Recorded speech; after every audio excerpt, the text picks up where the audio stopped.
Grabatzen ari garen unean gaueko 11:26 minutu igaro diren honetan, Salaberriak eta Gaskuek Zubizarreta eta Morga Etxebarriaren aurka mailabian jokatu duten binakako B-serie txapelketako finalerdietako ligaxkako bigarren jardunaldiko lehen norgehiagokaren analisia egingo dugu. Garaipena Salaberria eta Gaskuerentzat izan da 22 eta 15 emaitzarekin eta honen bestez pronostikoak bete dituzte. Nafarrek gogoratuko dugu aurreko jardunaldian, Salaberriak eta Gaskuek 22 eta 11 galdu zutela egiguren ordezkatu zuen Muruaren eta Bikuñaren aurka, Zubizarretak eta Morga Etxebarriak berriz, kasu honetan bakaikoak jokatu zuen Zubizarretaren lekuan, eta hauek ere galdu egin zuten 22 eta 16ko emaitzarekin Senar eta Eskirozen aurka. Honen bestez gaurko garaipena funtsezkoa zen bi bikotentzat eta bikote gorriarentzat izan da hasiera hala ere oso kritikoa izan dute, izan ere Andoni Gaskue oso gozaka itzasi da lehendabiziko pilotakadetan, frontisari ezin zion altuerarik eman, gainera pilota asko bera joan zaizkio, eta lehendabiziko 5 pilota bera galdu ditu, hau da 5 eta 2 aurreratu dira, gero bi tanto ederrere egin baititu,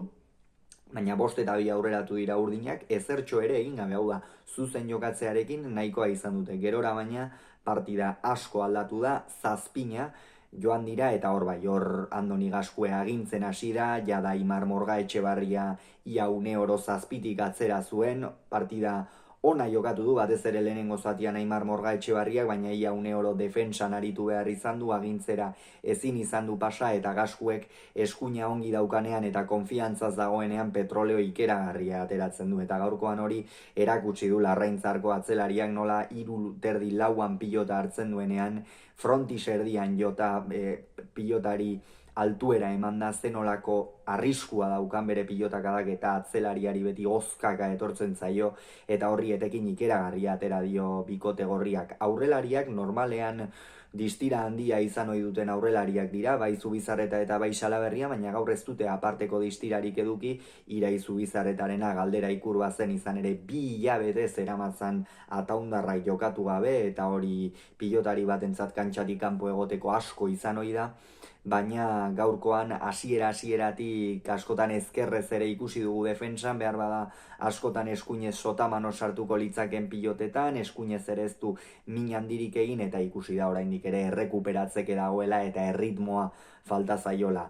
12 eta 11 iritsi dira lehenengo etenaldira Salaberria eta Gaskue aurretik, eta hori une oso kritikoa zen, izan ere lehenengo zati ikeragarri gogorra egin dute, eta hor esan dugu bezala Irai Zubizarreta zen galdera ikur nagusia, eusikote zion erritmo horri, Aimar Morga Etxebarria ere oso behartuta jokatzen ari zen, eta ez genekienea urdinek eutsiko zioten, Gaskue gainera asko bultzatzen atzeko kuadroetan, Salaberria aurrean ez aparteko distirarekin, baina bai oso egoki jokatzen, eta bizi,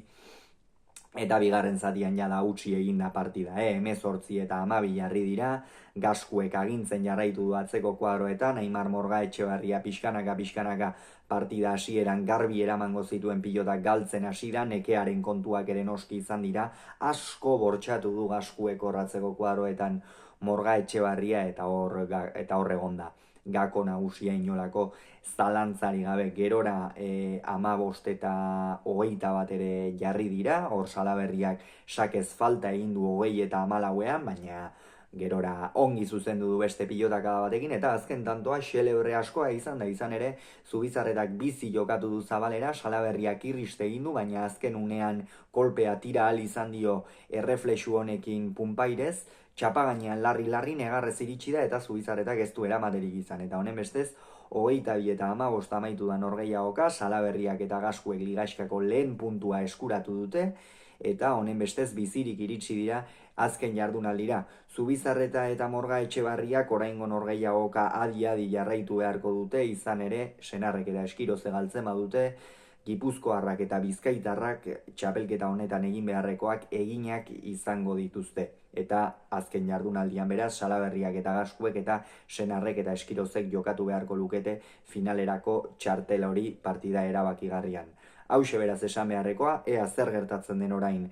egiguren Bikuña Senar Eskiroz norgehiagoka horretan, noski honen ostean analisia ere izango duzue, bitartean ongi izan, agur!